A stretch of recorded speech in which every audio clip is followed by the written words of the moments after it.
I got into my husband's car and found a tube of personal lubricant in the glove compartment. I didn't say a word. I just secretly replaced it with industrial superglue. And what happened next forced our neighbors to make an emergency call to the fire department. I'm so glad you're here. If you're watching this video, please like and subscribe to my channel, and tell me in the comments where you're listening to my story of revenge from. I want to know how far it's traveled. I sat at the kitchen table, the silence in the house as thick as morning fog, a silence that had become a constant, unwelcome guest. The old clock on the wall, a wedding gift from my late mother, ticked with a relentless, accusatory rhythm, each beat a painful reminder of a life I was beginning to suspect was a beautiful, meticulously crafted lie. My husband, Julian, had just returned from one of his countless business dinners. He looked not merely exhausted, but haunted, as if he carried the weight of a secret, too heavy to bear. His face was a map of fatigue and guilt, lines etched around his eyes and mouth that had never been there before. He tossed his jacket on the sofa with a weariness that felt performative, loosened his tie as if it were a noose he was desperate to escape, and collapsed onto the bed, the familiar springs groaning under his weight, without even bothering to shower. The faint scent of his expensive cologne hung in the air, but it was mixed with a new, alien fragrance, a sweet, floral perfume that felt like an intrusion, a brazen confession from a life I didn't know he was living. A few minutes later, the gentle hum of his snoring filled the house, a sound that once brought me comfort, but now felt like a mocking lullaby, a lullaby for a fool. I got up, moving with the quiet, practiced grace of a wife of 40 years, and began to tidy up the mess he'd left in the living room, his jacket, his wallet, his cell phone, his old laptop.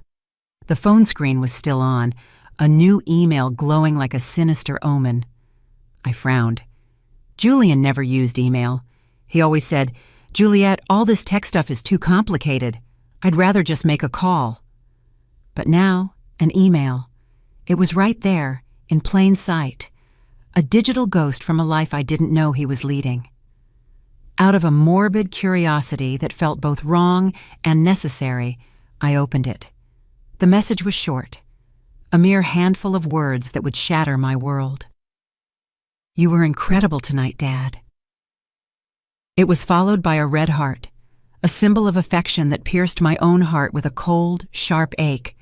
I froze, as if someone had slapped me, the digital world a cruel mirror reflecting a truth I was too terrified to see. "Dad," the word echoed in my mind. Who was calling him that? And in such an intimate, affectionate tone. I swiped down, my thumb trembling, looking for more clues, but there was nothing. Just a strange email address, a jumble of meaningless characters that offered no answers, only more questions. A shiver ran through me, not from cold, but from a profound, bone-deep fear. It felt like a cold wind coming in through a crack in the door of my life, revealing a secret chamber I never knew existed. I glanced at the bedroom and saw Julian turn over with a sputtering snore, his face still and peaceful, a stark and infuriating contrast to the storm raging inside me. My heart pounded like a thief's, a frantic, guilty beat. I quickly put the phone back, my hands shaking so much I almost dropped it. I continued cleaning up, my movements now mechanical, robotic. I gathered his dirty clothes to take to the laundry. As I checked his pant pockets, I felt a folded piece of paper, crisp and new. It was a receipt from a fancy steakhouse in San Antonio, dated that very night. I frowned. San Antonio? He had told me he was meeting his partners in Dallas. A tiny, bitter laugh escaped my lips. Julian hated driving to Dallas. San Antonio, on the other hand, was where his mother had lived before she passed away. He had fond memories there, a fact he had often reminded me of. But who had he had dinner with in San Antonio while lying to me about being in Dallas? The receipt showed a party of 2, a bottle of expensive Cabernet Sauvignon, a wine he had bought me for our 10th anniversary, a wine I had never forgotten, and main courses of filet and pasta. I tried to remember the last time Julian took me to a place like that. Maybe 10 years ago, when I opened my first bakery. It was a memory etched in my mind. The flickering candlelight, His proud smile, the way he toasted my success. Now, that memory was a lie, a faded photograph in a scrapbook of deceit. I took out my own phone, and with a silent, determined resolve, snapped a picture of the receipt and the email. I didn't want to believe it, but a woman's intuition, a wife of 40 years' intuition, is a deep, primal knowing. Something was going on, and I had to find out what it was. My hands were trembling not just with anger, but with a deep existential dread. I felt like I was standing on the edge of a cliff, about to witness the spectacular collapse of my entire life. I went to the garage. Julian's old SUV was still warm, the air thick with the smell of gasoline and that faint, sweet perfume from his clothes. I opened the door, a small, cold dread gripping my stomach. I turned on my flashlight and checked every corner of the driver's seat. There was nothing out of the ordinary, just some loose change and an empty water bottle. But as I reached into the passenger side glove box, my fingers brushed against something plastic and slippery. I pulled it out, and my heart almost stopped. A tube of used personal lubricant with dried residue on the cap, a sticky, damning piece of evidence. I stood there in the dark garage, staring at it as if it were a dirty secret, a tangible manifestation of my worst fears. Julian and I hadn't been intimate in years. He always said he was tired, that age had sapped his desire. So what was this lubricant for? The question echoed in my mind, each syllable a hammer blow to my fragile reality. I felt paralyzed, but kept a clear head, a survival instinct kicking in. I put it back exactly where I'd found it.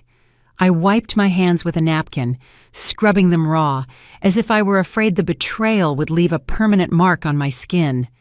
I continued searching, this time more carefully, more methodically. Under the back seat, I found some crumpled napkins soaked in a sweet floral perfume that wasn't a man's and wasn't my soft, familiar rose fragrance. The scent was alien, defiant, a loud, vulgar shout of infidelity in the quiet sanctuary of our garage. I took photos of everything, the lubricant, the napkins, as if I could capture the scent in an image. I closed the car and went back inside, the weight of the evidence pressing down on me, heavier than any flour sack I had ever lifted. I sat at the kitchen table, my hands trembling uncontrollably as I picked up Julian's phone again. By this point, I was almost certain he was cheating on me. I checked his messages, but there were only work chats, cold and dry like a desert landscape. His inbox was empty, except for that one strange email. I checked the sent and draft folders. Nothing. Everything was too clean, too perfect, suspiciously so, as if he had erased every trace of his deception. A master of lies, I thought bitterly. My rage was now a cold, hard stone in my chest, and a new, more dangerous emotion began to stir within me, a desire for truth, a need to expose the lie, no matter the cost. The next morning, just as the sun rose and the soft light filtered through the window curtains, I was already awake, a ghost in my own house. The image of the lubricant, the restaurant receipt, and that email wouldn't stop swirling in my head, a venomous carousel of doubt. I stood in the kitchen, my hands busy, but my mind a frantic whirlwind. I made a simple breakfast, 2 fried eggs, some toast, and a cup of the strong black coffee Julian liked. I had barely slept all night. Julian came down, looking tired, his hair a mess, and his eyes still groggy. He sat at the table, grabbed his coffee cup, took a sip, and set it down half full. "I have an important meeting today," he said in a husky voice, a rehearsed line he'd used countless times before without looking me in the eye. "I'm sure I'll be home late." He was so good at this, I thought. The easy lies, the casual tone, it made my blood run cold. I nodded with a strained smile, though all I wanted to do was scream, "Where is the meeting? With whom? In San Antonio again?" But I held back, my rage a silent fire, and simply replied, "All right, be careful." He got up, gave me a light pat on the shoulder, a gesture that felt more like an afterthought than a sign of affection, and left. The door closed, leaving the kitchen in silence, and me with a suspicion that was growing into a monstrous certainty. I cleared the table and washed the dishes one by one. the rhythm of the task a small anchor in the storm of my emotions. I couldn't just sit there inventing theories. I needed the truth. Hard evidence. I picked up my phone and looked for the number for Mrs. Miller, a friend from years ago who had helped me so much when I first opened the bakery.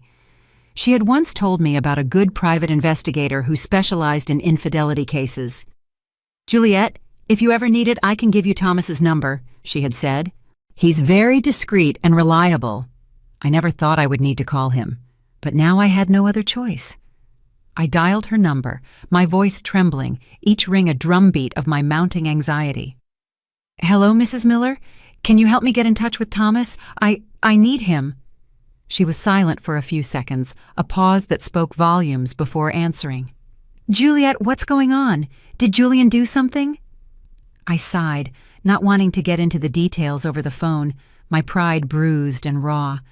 "I just need to know the truth. Can you help me?" Mrs. Miller, a woman of few words but profound intuition, agreed immediately, and just an hour later, I received a message from Thomas, asking me to meet him at noon at a small cafe downtown. "Mrs. Roberts, please don't worry. I will help you," he wrote. The message was short, but it was enough to give me a little relief, a lifeline in a sea of deceit. At noon, I went to the cafe, a tiny place with worn wooden tables and the aroma of roasted coffee filling the air, a scent that usually comforted me, but now felt strangely foreign. I chose a secluded corner where no one would notice me, a shadow in a room full of light. Thomas walked in, a middle-aged man, short and stocky, with a simple light blue shirt and philosophical eyes that seemed to read everything, to see through the surface of things. I handed him a flash drive with the photos I had taken the night before, the strange email, the restaurant receipt, the lubricant tube, and some napkins. "This is all I have," I said, my voice shaky. "I'm not sure, but I think my husband is cheating on me." The words tasted like ash. Thomas nodded, reviewing each image on his phone, his face impassive, a professional facade hiding whatever thoughts he had. He carefully made notes in a small notebook. "Mrs. Roberts, I understand. I'll start following Mr. Roberts this afternoon. Don't worry, I'll let you know as soon as possible." I looked at him, trying to hold back the tears that were burning my eyes. "Thank you," I said softly. "I just want to know the truth, whatever it may be." Thomas nodded with a compassionate look, a flicker of understanding in his eyes. "I'll do my best. Go home and don't do anything to arouse suspicion." I left the cafe and walked through the crowd, but I felt a loneliness I had never experienced before. 40 years of marriage, a lifetime built on a foundation of trust that was now crumbling beneath my feet. I had put all my trust in Julian. I always believed he was a family man, someone who would be with me through any difficulty. He was my rock, my anchor. And now here I was, hiring a stranger to follow my own husband. The irony was a bitter pill to swallow. I felt like I was in a bad movie, a character in a drama I never auditioned for. That night, as I sat in the bakery, the familiar scent of yeast and flour, a constant, soothing presence, going over delivery invoices. My phone vibrated. A message from Mr. Thomas. I opened it, my heart pounding a mile a minute, the blood roaring in my ears. It was a photo of Julian, in the light blue shirt he often wore, entering a fancy restaurant, holding hands with a woman. I zoomed in on the image, and my heart stopped. It was Allison, my daughter-in-law. She was wearing a tight black dress with heavy makeup, intense red lipstick, and her hair down. They didn't look like father-in-law and daughter-in-law, but like a couple on a date, their bodies turned toward each other, a shared secret between them. I sank into my chair, my hand trembling as I held the phone. Allison, how was this possible? At family gatherings, she and Julian always acted distant, barely speaking to each other. I now realized it was a masterful act, a performance for my benefit. Mr. Thomas sent more photos. In one, they were sitting in a secluded corner, the table decorated with candles and flowers.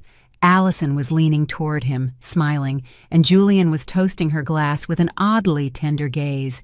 I saw the photo and felt a crushing pain in my chest.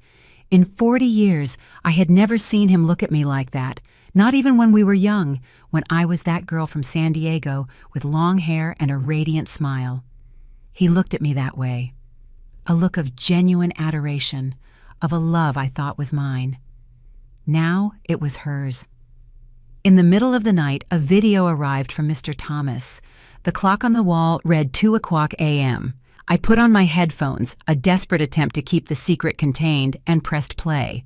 My hands so shaky I almost dropped the phone. In the video, Allison leaned close to Julian's ear, whispering something that made him laugh loudly, a sound that was a stranger to me. Her voice sounded sweet, her eyes sparkling under the restaurant lights. Then they got up and left, and Julian, ever the gentleman, opened the car door for her as if she were a lady and he were her lover. I replayed the video again and again, a self-inflicted torture. Each time felt like another stab to the heart. Allison, my daughter-in-law, whom I had treated like my own daughter, whom I had taught how to make our family's traditional flan. And Julian, the man I had given my whole life to, with whom I had built a family. What were they doing behind my back? Behind Daniel's back? The questions were a tidal wave, threatening to drown me. I saved all the photos and the video to a flash drive, making a note of every detail: date, time, place, even the name of the restaurant. My hands worked on autopilot, but my mind was in chaos. I didn't want to believe it. I couldn't believe Julian and Allison were capable of something so low, so cruel. But the evidence was right in front of me, undeniable, a mountain of proof. I stayed in the bakery among trays of sweet pastries that smelled delicious, but I felt like my world was falling apart. I remembered the early days of the business, when Julian would help me carry sacks of flour, when we would laugh together in that little kitchen, our dreams as big as the sky. Now it all seemed like a distant memory, a beautiful lie I had lived for too long. The next morning I was in the small kitchen of the bakery, holding a list of orders for a large hotel downtown. The smell of flour and vanilla, which always brought me peace, felt empty that day, a hollow comfort. As soon as I finished signing the delivery invoice, my phone vibrated in my apron pocket. I wiped my hands, and my heart sank when I saw it was a message from the detective. Just a short sentence.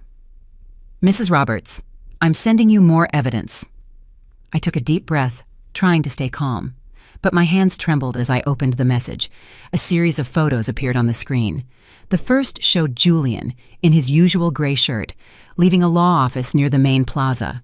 By his side was Allison, in a beige office dress, her hair in a high ponytail, and huge dark sunglasses that almost covered her face, a pathetic attempt at anonymity. They were walking very close together, not like in-laws, but like a couple, their bodies a testament to their forbidden bond. In the next photo, they were standing in front of a 4-star hotel with gleaming glass doors and a gold sign. I zoomed in, desperately looking for some sign to deny what I was seeing, but there was nothing. They looked too natural, too comfortable together, a part of a world I was not a part of. Then came a short video from Mr. Thomas. I pressed play, and my heart pounded so hard I thought it would burst, a frantic drum against my ribs. The shot was from a distance, but it was clear enough to see Julian and Allison on the 3rd-floor balcony of the hotel. His arm was around her waist, and she was resting her head on his shoulder, her long hair moving softly in the wind. And then, like a stab, I saw them share a quick kiss, without trying to hide.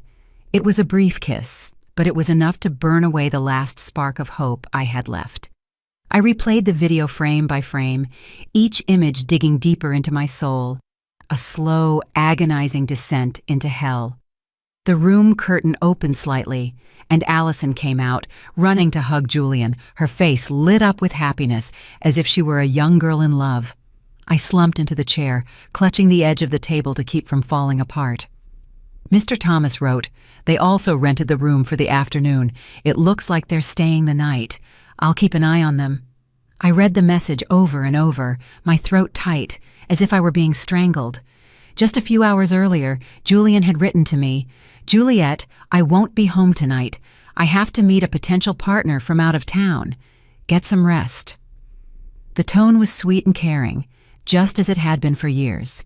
But now I knew it was all a lie, a well-constructed lie. A potential partner from out of town. He wasn't out of town.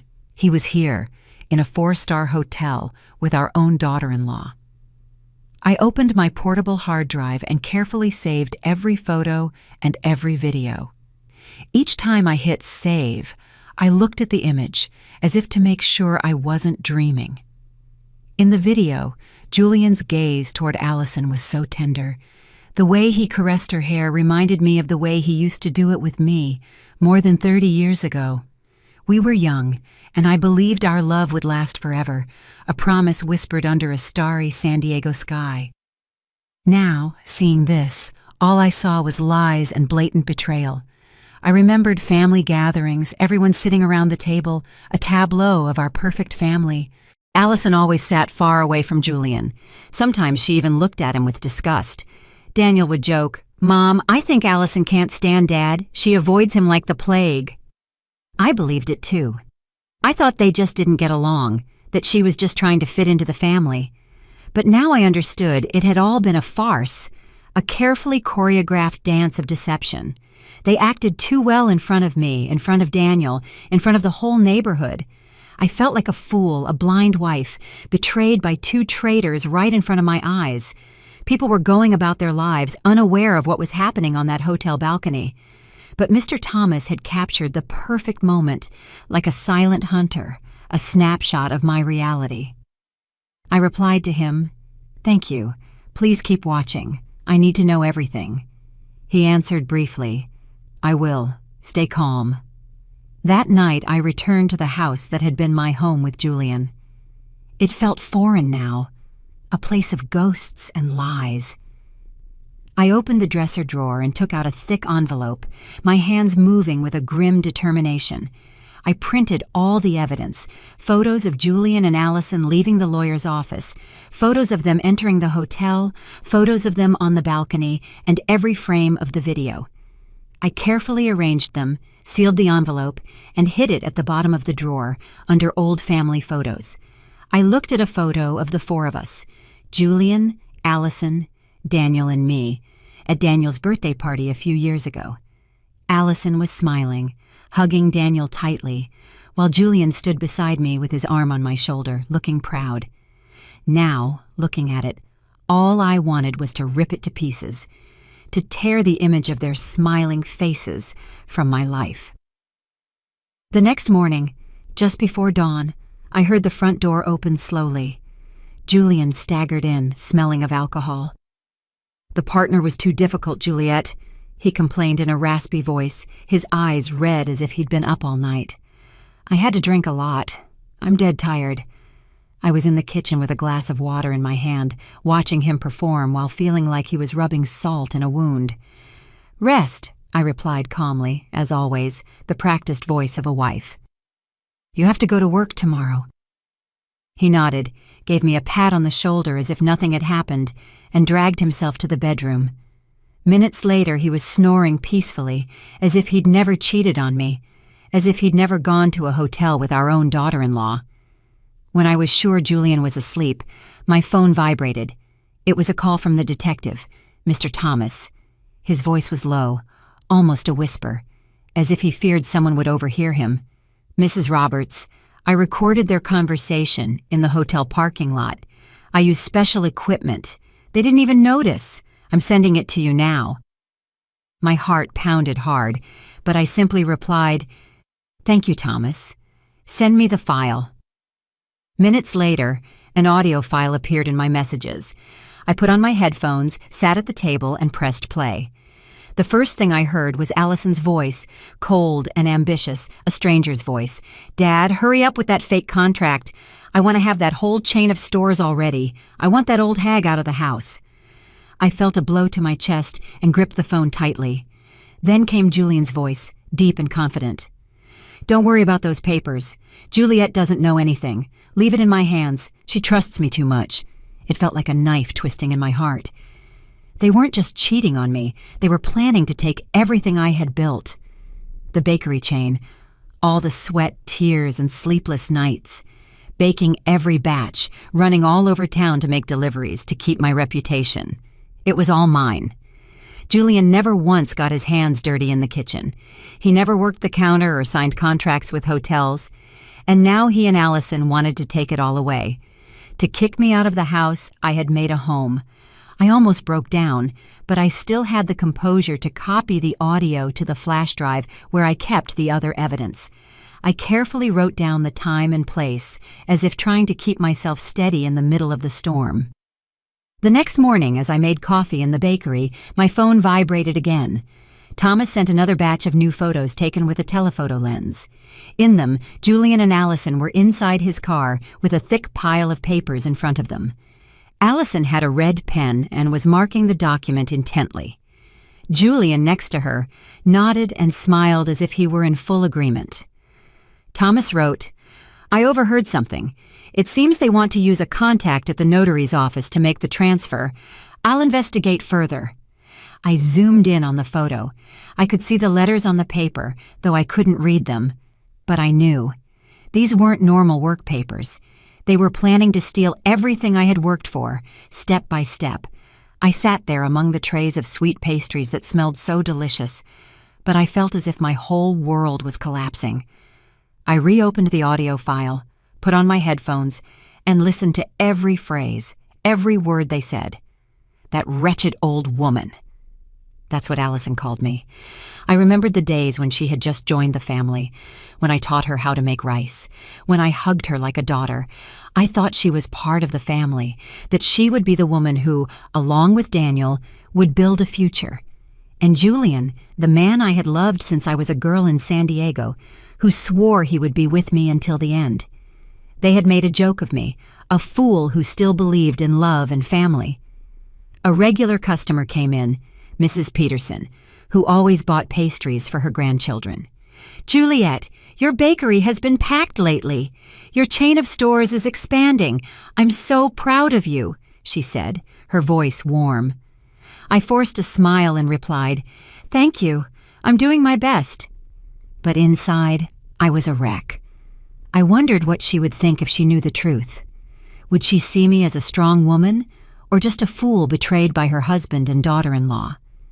I wrapped Mrs. Peterson's pastries, said goodbye at the door, and sank into my chair, my hands on my head. I wanted to cry, but no tears came. Instead, a silent rage burned inside me, like the fire in an oven, ready to ignite at any moment. That night, at dinner, I sat across from Julian in the small kitchen under the yellow light that gave his face a strange, distorted glow. He ate and spoke in a monotone voice, as if nothing were wrong, as if the world wasn't about to end for him. "Juliet, I have to sign some important business papers this week. Maybe you should look them over. They're complicated." I picked up a piece of bread and pretended to take a bite, but in my head I could only hear Allison's voice from the recording. "Dad, hurry up and sign the fake contracts." I knew he was testing the waters. He wanted to drag me into his dirty plan. I gave him a dry smile, a facade of a wife who was too tired to argue, and replied, "Yes, I'll look at them later. I'm tired now." He nodded, took a sip of wine, looking at me as if nothing were wrong. But I knew that behind that smile was a man ready to take everything I had built, a predator waiting for the right moment to strike. Julian had a few more glasses of wine. His face turned red, and he started slurring his words about a difficult client he'd seen that day. I nodded as if I were listening, but inside I wanted to scream, "Do you think I'm that stupid?" When he got up, staggering, and went to the bedroom, I cleared the table, my every move slow, containing the anger that was boiling inside me. He threw himself on the bed, snoring loudly, and left his car keys on the nightstand, gleaming under the dim light, a siren's call to my revenge. I stared at them, my heart pounding in my chest. This was my chance, my moment. I entered the bedroom slowly, careful not to make a sound. Every step felt like walking between pain and resolve, between the past and a new, unknown future. I grabbed the keys, squeezed them tight, and went straight to the garage. The night was quiet, hushed, as if the world was holding its breath. All I could hear were crickets outside, their chirping a soundtrack to my silent fury. I turned on my phone's flashlight. The weak light illuminated Julian's old SUV, a silent accomplice in his betrayal. I opened the door. The smell of gasoline was still there, mixed with a strange, sweet perfume.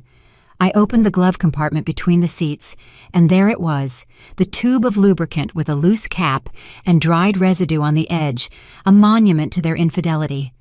I held it in my hand, feeling like I was holding a dirty secret. It was clear they had used it again, as if it were confirmation that Julian and Allison were still playing their secret game, their twisted little dance. I took the tube of lubricant to the kitchen, placed it on the counter, and washed my hands with lemon soap. I scrubbed them thoroughly, as if to erase every trace of the betrayal I had just touched. The fresh scent didn't calm my anger, but it helped me stay focused. I opened the tool drawer and took out a tube of clear industrial superglue, the same kind I once used to fix a chair at the bakery. It was a tool of my trade, now a weapon of my revenge. I carefully unscrewed the cap of the lubricant and filled the tube with the glue, drop by drop, until it was completely full. I wiped the nozzle, shook it gently to mix it, and tested a little. It came out smoothly, just like the original lubricant. At a glance, no one would notice the difference. I smiled faintly, though a hurricane was raging inside me. This wasn't a game. It was the first step to getting justice. I put the tube back in the glove compartment, adjusted the floor mat and the seat just as they were, as if no one had touched anything before closing the car. I opened the trunk to check. There were only crumpled bags, an empty water bottle, and an unused condom lying in a corner. My heart skipped a beat, but I wasn't surprised anymore. I took pictures with my phone, adding them to the growing collection of evidence. Each image was another piece, a reminder that I couldn't let Julian and Allison get away with their lies. Back in the house, I put the keys back in their place, next to Julian's alarm clock. I grabbed an old book and sat on the living room sofa, pretending to read. The dim light fell on the pages, but I couldn't read a word. My head was spinning. I thought of Daniel, my son, who believed he was living happily with Allison, without knowing the truth. How could I tell him that his wife and his own father were betraying us? I thought of the bakery chain, of the 40 years of work and sleepless nights, of all the fights with Julian to defend my dream. He never really understood it, but I trusted that he supported me.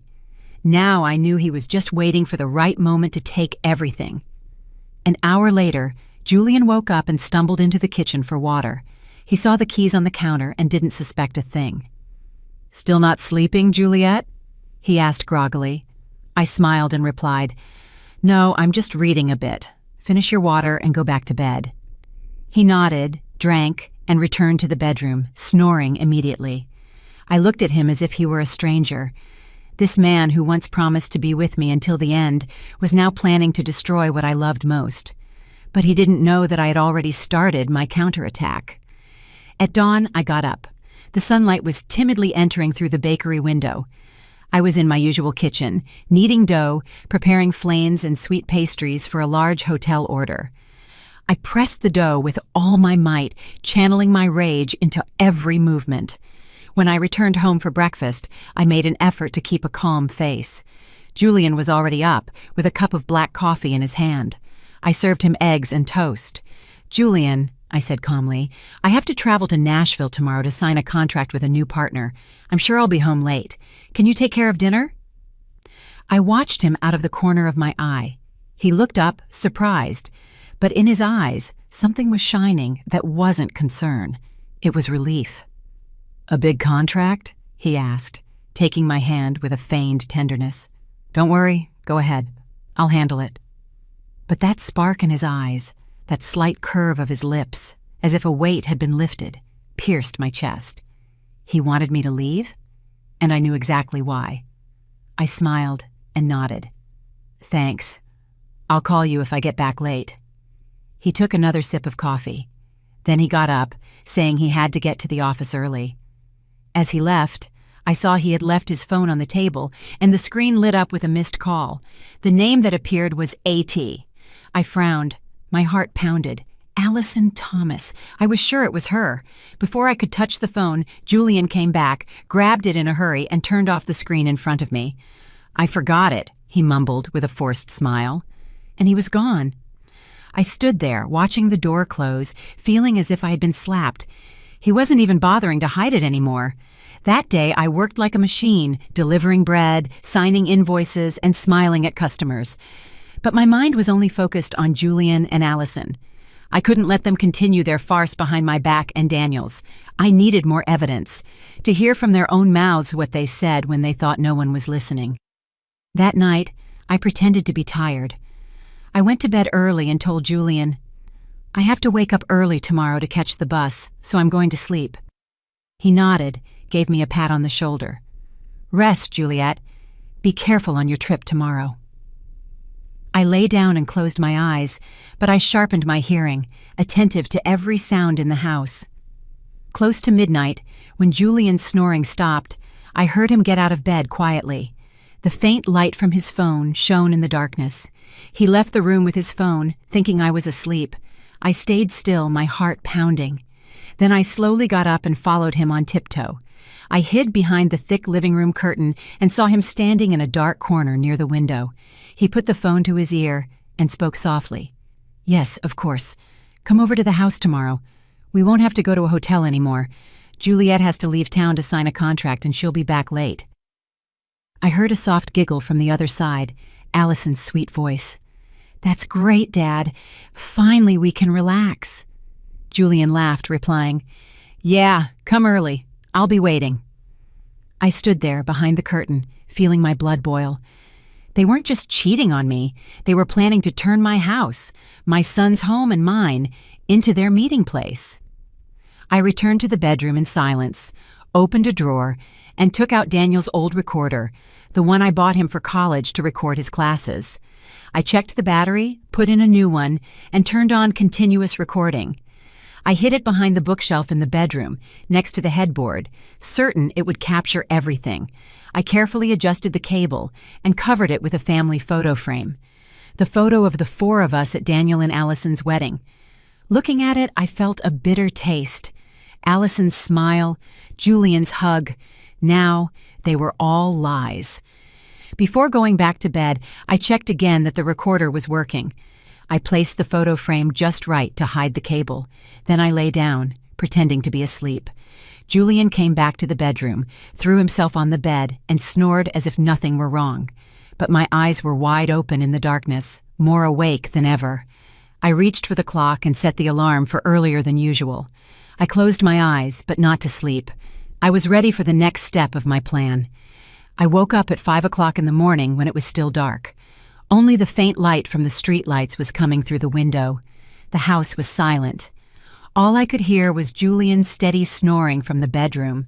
I was in the kitchen with a cup of cold coffee in my hand, staring at the skillet of oil that was already on the stove.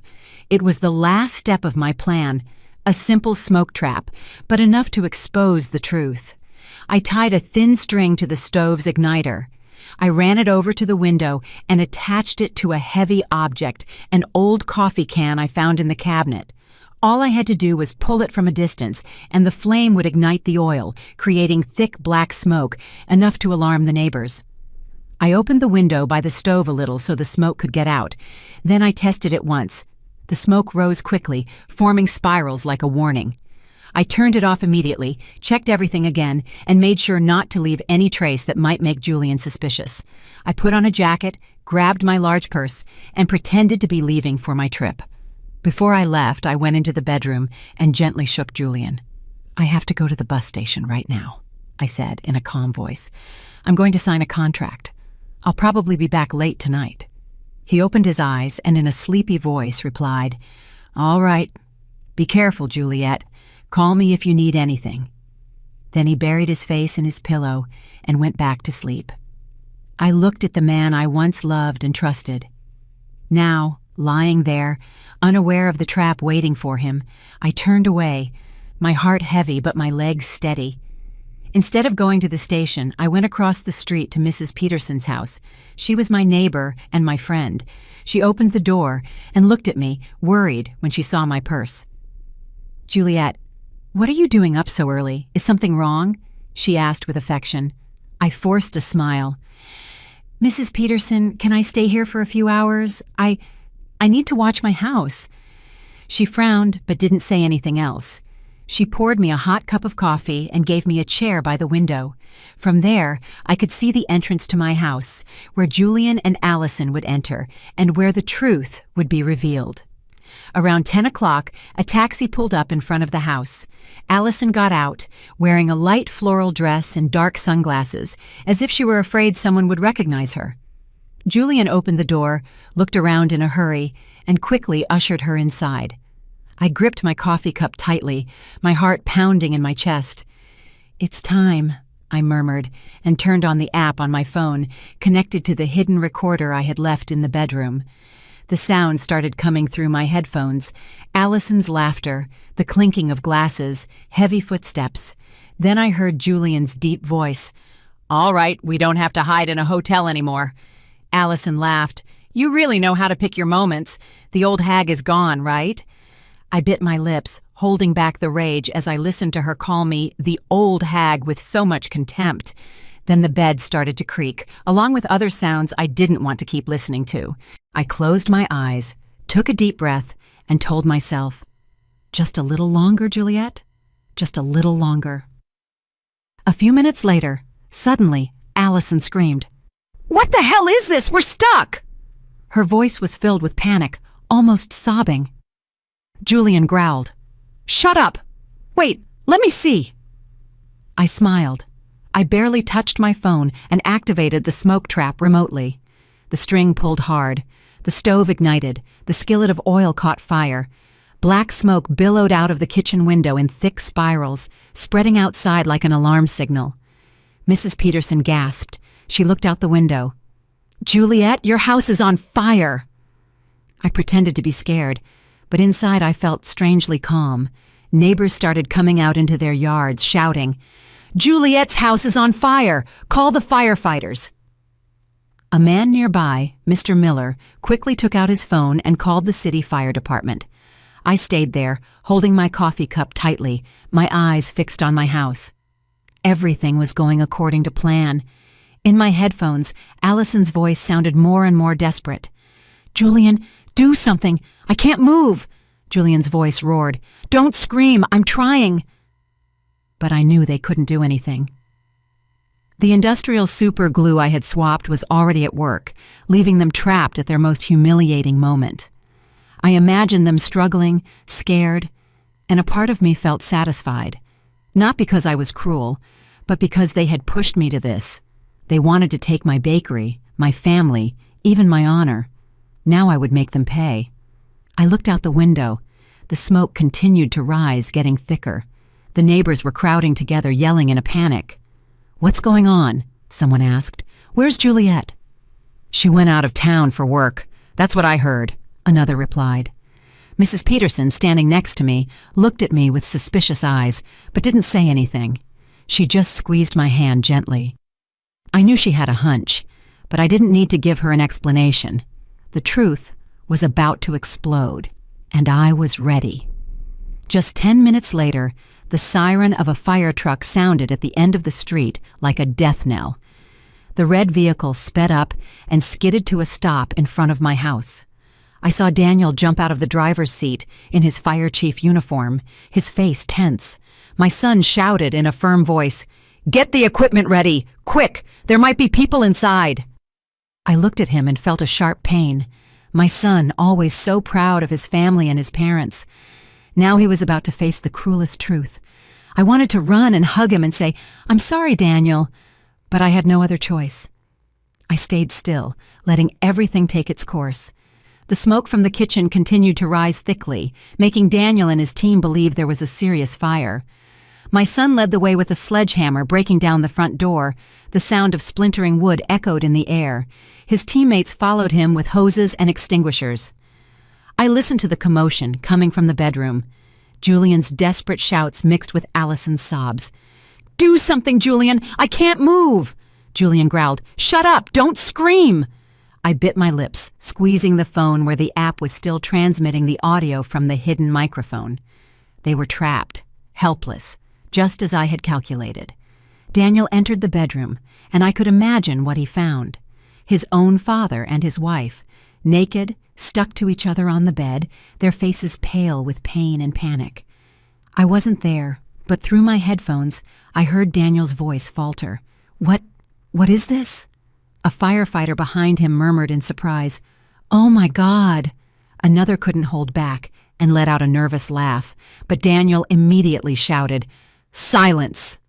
I knew that cry wasn't just to maintain order, but my son's last attempt to hide his pain. The humiliation was now exposed, not just to Daniel, but to the entire fire team and the whole neighborhood. A firefighter ran out and told Daniel, "Chief, the smoke is under control. It was just a small oil fire, nothing serious." But Daniel didn't reply. I figured the young man was still in the bedroom, frozen by what he was seeing. The neighbors started to arrive, crowding in front of the door, pointing and whispering. "What's happening?" "It's Julian and his daughter-in-law!" a woman shouted, her voice full of amazement. "Oh my God, how could this have happened?" Another chimed in. Mrs. Peterson, standing next to me, took out her phone and silently started recording, moving the camera closer to Julian and Allison, who were writhing in bed, their faces contorted with pain. She looked at me with eyes full of pity and anger. "Juliet, you knew about this, didn't you?" I didn't answer. I just nodded softly, without taking my eyes off the window. Daniel came out of the bedroom. I heard the thud of his boots on the hardwood floor. Through the headset, I heard Julian shout in a raspy voice, "Get everyone out of here! Close the door, Daniel!" But it was too late. The whole neighborhood was gathered, their faces showing disdain, their whispers sounding like a chorus of shame. "Father-in-law and daughter-in-law caught in the act. Unbelievable!" a man exclaimed. "Poor Juliet, how did it come to this?" Another sighed. The firefighters, after a moment of hesitation, had to act.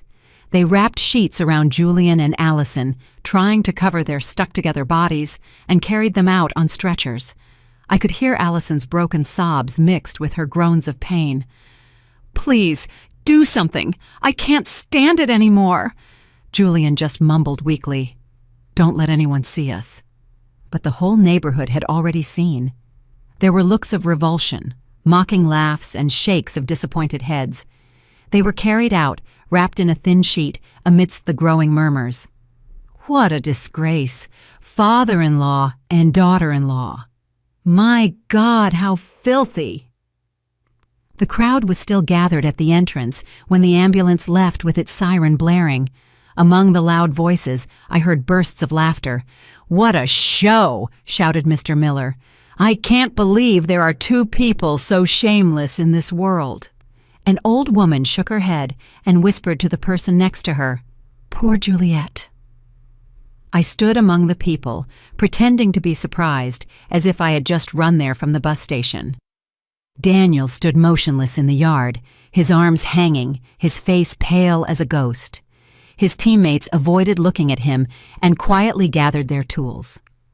I knew that Daniel wasn't just shocked to see his father and his wife stuck together in bed, but by the double betrayal of the two people he loved most. I wanted to run and hug him, to tell him I was sorry for letting him see something like that. But I held back and walked behind Mrs. Peterson, who silently accompanied me to the hospital. We sat in the third-floor hallway waiting, while I maintained the concerned look of a wife who had just found out her house had been on fire. Hours later, a doctor came out, sweat on his forehead. He looked at me and spoke in a low voice. "Mrs. Roberts, we managed to separate them. Fortunately, there was no serious damage. They just need some skin ointment." I nodded, pretending to be relieved, while my fingers discreetly brushed against my purse, where I had hidden 2 tubes of thick mustard I had prepared. "Thank you, doctor," I said, my voice trembling to hide my plans. "Can I see them?" He nodded and led me to the nurse's station, where they gave me 2 tubes of ointment. The nurse, a young woman, looked at me with compassion. "Ma'am, this is a very difficult situation. I'm so sorry." I gave a weak smile, and the moment she turned around, I swapped the tubes for the mustard I had in my purse. My hands moved quickly and confidently, as if I had rehearsed it hundreds of times in my head. I entered the hospital room with a tube of mustard in my hand, feigning concern. "Julian? Allison? Are you okay?" Allison was in bed, her hair a mess, her eyes red, unable to look at me. Julian, still pale, mumbled, "Juliet, I can explain." But I didn't let him continue. I placed the tube of mustard on the table next to the bed and left. Minutes later, a gut-wrenching scream came from the room. Allison was covering her face, crying, "It burns! My skin is on fire!" Julian was writhing in bed, cursing. "What the hell is this? Who did this?" The entire hallway was in an uproar. Patients and family members came out to look. An old woman whispered to her son, "It's them, the couple from the video this morning on the internet. The father-in-law with the daughter-in-law. What a disgrace." Another added, "They deserve it." The doctor ran into the room, asking the nurses to clean their skin and apply a neutralizing agent. But the humiliation of Julian and Allison was already public, impossible to stop. Mrs. Peterson's video of them being carried out on a stretcher had spread throughout the neighborhood and on social media. I was in the hallway, listening to the murmurs, feeling as if the whole world were witnessing the downfall of those two traitors. When the crowd dispersed, Daniel entered the room with a thick folder in his hand. I had called him as soon as the ambulance left, asking him to get the envelope with the evidence I had saved in the drawer and the 2 divorce papers I had ready. He handed me the folder, his gaze empty, without saying a word. I opened it, took out the documents, and placed them on the table in front of Julian and Allison. I looked at him directly in the eyes, my voice cold but firm. 40 years of marriage end here. Sign these, and then do whatever you want, as long as you disappear from my son's life and mine. Allison collapsed, crying, looking at Daniel. "Honey, forgive me. I made a mistake. Please, I beg you, forgive me." But Daniel just looked at her, his gaze as hard as stone, and left without saying a word. Julian tried to grab my hand, his voice trembling. "Juliet, listen to me. I didn't want this." I pulled away, cutting him off. "Don't say anything else, Julian. You chose this path." He yelled desperately, "Juliet, please." But the nurse came in and warned, "Be quiet. This is a hospital." I turned and walked away without looking back. In the hallway, I saw Daniel leaning against the wall, his head in his hands. I walked over and put my hand on his shoulder, but he didn't lift his face. "Mom," he whispered, his voice broken. "Why did it have to be Dad? Why her?" I didn't answer. I just hugged him tightly, sharing his pain with my own. In that moment, I knew that Julian and Allison had lost everything, their honor, their marriage, even their dirty plan. But Daniel and I had also lost a family. I only hoped that with time, we would find peace. A few weeks after the scandal, my bakery was busier than ever. The little bell on the door wouldn't stop ringing. Customers came in and out with smiles and compliments. "Juliet, you are so strong," Mrs. Peterson said, holding a bag of freshly baked flan. "The whole neighborhood is proud of you for how you defended your family business amidst all that filth." I smiled and thanked her. People supported me. They called me a strong woman, but only I knew that strength came from the broken pieces of my heart. Every time I looked at the oven where I had worked with sweat and tears for 40 years, I remembered Julian and Allison, who wanted to take everything from me, but failed. And I'm still here, with my bakery, with Daniel, and with a new life. Daniel moved in with me right after that day. He didn't talk much about what had happened, but I noticed the change. He wasn't the cheerful, always laughing Daniel he used to be. His eyes now looked deep, as if they carried a wound that wouldn't heal. "Mom, I want to stay here for a while," he told me the first night as he came in with his suitcase. "I'm going to help you run the bakery, talk to clients, whatever you need." I hugged him. I felt the warmth of the son I had raised and just nodded without asking anything. I knew Daniel needed time, and so did I. Every morning, we opened the bakery together. I prepared the oven and arranged the trays, and Daniel reviewed invoices and called hotels and restaurants. "Mom, the Grand Hotel wants to increase their sweet pastry order for next week," he called out to me from the cash register, his voice calm but without its usual brightness. "All right," I replied. "Confirm the order. I'll prepare more dough." These simple moments gave me a peace I hadn't felt in years. There were no more fake looks from Julian, no more sweet and calculating voice from Allison. It was just Daniel and me, taking care of what we still had. Dinners were just the two of us now. We sat face to face in the small kitchen, eating simple meals, sometimes rice with beans and chicken, sometimes just bread with coffee. "Mom, can you make me some flan this weekend?" he asked me one night with a faint smile, the first I had seen since the scandal. "All right," I replied, relieved, "but you have to help me stir the caramel." He nodded, and in that moment, I felt that we were slowly but surely recovering. I started making time for myself, something I almost never did in 40 years. I joined a cooking club at the community center, where women my age shared recipes and told their stories. "Juliet, you make the best flan in the neighborhood," a woman told me, laughing, when I brought a tray. I replied, smiling, "It's a little trick I learned back in San Diego." I also started going to church on weekends.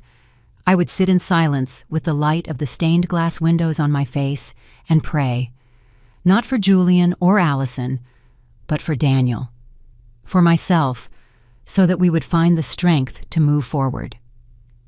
Sometimes I would go for walks with Mrs. Peterson in the town square, listening to her talk about neighborhood gossip. "You know, Juliet," she would say, her eyes shining, "everyone is still talking about Julian and Allison, but they say you're the one who won."